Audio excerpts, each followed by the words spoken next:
molecular através do setor de Biomol. O Laboratório Plínio Bacelar acompanha a tendência mundial em exames laboratoriais, com o que há de mais moderno e tecnológico para garantir o melhor resultado, auxiliando a classe médica na prevenção, no diagnóstico e no tratamento dos pacientes. Laboratório Plínio Bacelar, compromisso com a qualidade desde 1942.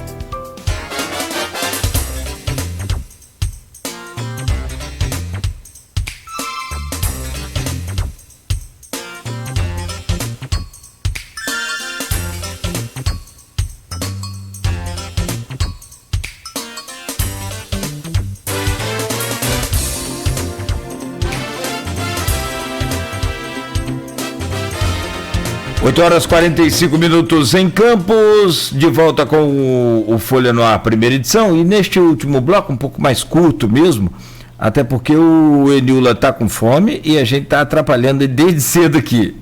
E a Manoele Ramos, presidente do Conselho Municipal dos Direitos da Mulher, é a nossa convidada hoje, para quem está chegando agora, o bebezinho dela tem 4 meses, então a gente está... mas não está atrapalhando, aliás, nós é que estamos atrapalhando ele desde cedo, né? Já foi levado para uma área mais clara, já acordou mais cedo hoje, quer dizer, hoje não está legal aí pro Enilson, mas daqui a pouco vai ficar bom. Bom, quem manda ter uma mãe ativa aí, né, guerreira, batalhadora, é assim mesmo. Ô Manoele, então, nessa questão da política, a gente já vem falando desde cedo, e não tem como ser diferente, né?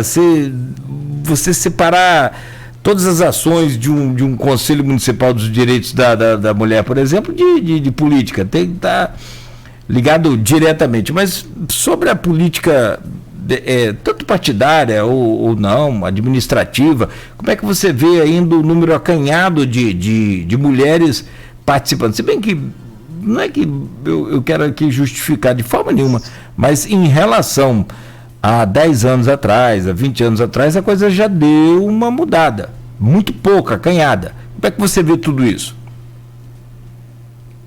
Sim, a gente avançou em alguns números, né? Acho que é importante a gente sinalizar isso. A gente aumentou o número de mulheres vereadoras, deputadas, prefeitas, enfim, mas, como você disse, ainda é um número muito acanhado. De fato, é impossível a gente pensar sobre todos esses problemas do cotidiano e não pensar em política. Muitas das vezes a gente é levado a isso, né?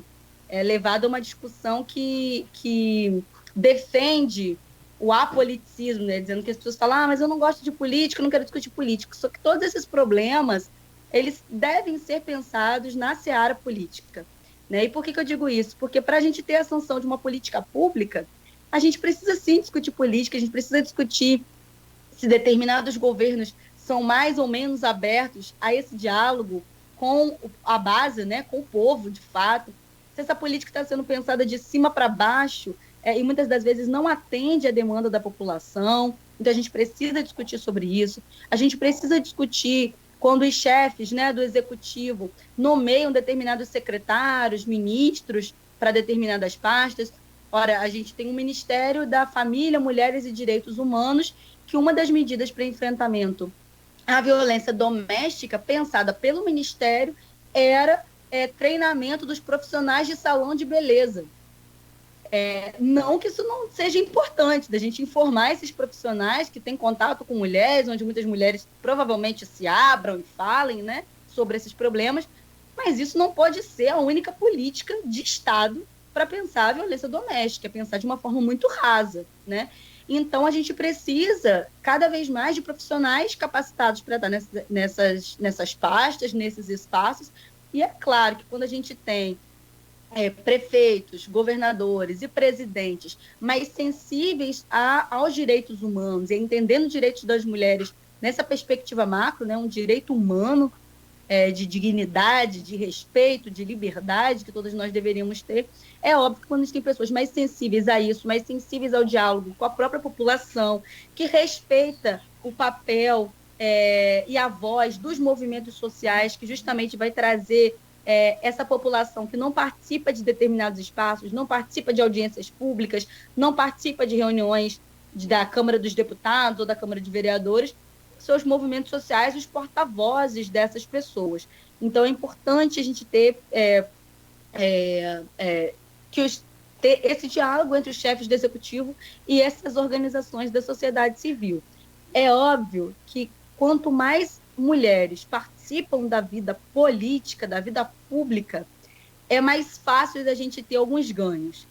Muitas das vezes, os próprios movimentos sociais propõem, por exemplo, um plano municipal de política de mulheres, mas isso precisa passar pelo legislativo municipal. E aí, se a gente não tem um grande número de mulheres ou de pessoas, né, de homens sensíveis a essa pauta, que escutem essas demandas, muitas das vezes a gente não vai ter a sanção desse plano, ou a gente vai ter uma sanção com diversos cortes de coisas que sejam importantes para a política pública de mulheres. Então, é óbvio, mulheres participantes da vida política, cada vez mais, né? Acho que tem sido uma tendência, acho que é importante a gente romper com alguns estigmas de que mulher não vota em mulher, acho que isso é uma grande bobagem, né? A gente precisa se ver representado. Esses cargos são cargos representativos da sociedade.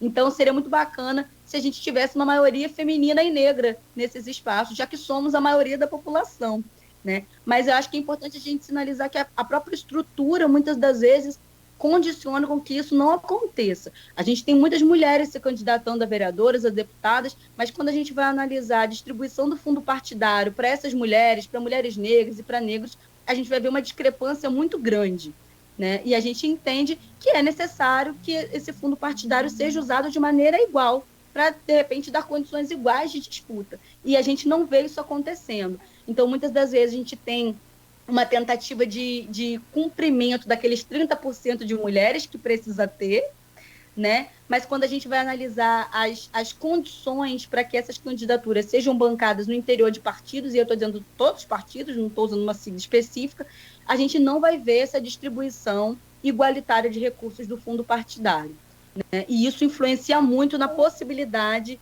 de vitória dessas pessoas. E eu acho que, mais do que ter uma mulher à frente, eu acho que é importante a gente sinalizar que é necessário ter uma mulher comprometida à frente, né? Mais do que ter uma candidatura negra, é necessário ter uma pessoa negra comprometida com essas pautas.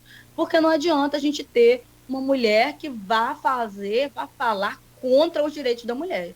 É preciso ter uma mulher do campo progressista, né, que pense nisso todo, que seja comprometida com os movimentos sociais. Acho que vir alguém de base é importante, né? E isso não só candidaturas de mulheres, mas candidaturas de pessoas negras, enfim, que a gente se sinta representado por essas candidaturas e que sejam pessoas, de fato, comprometidas com a pauta e com as demandas dos seus grupos e da sociedade como um todo, né?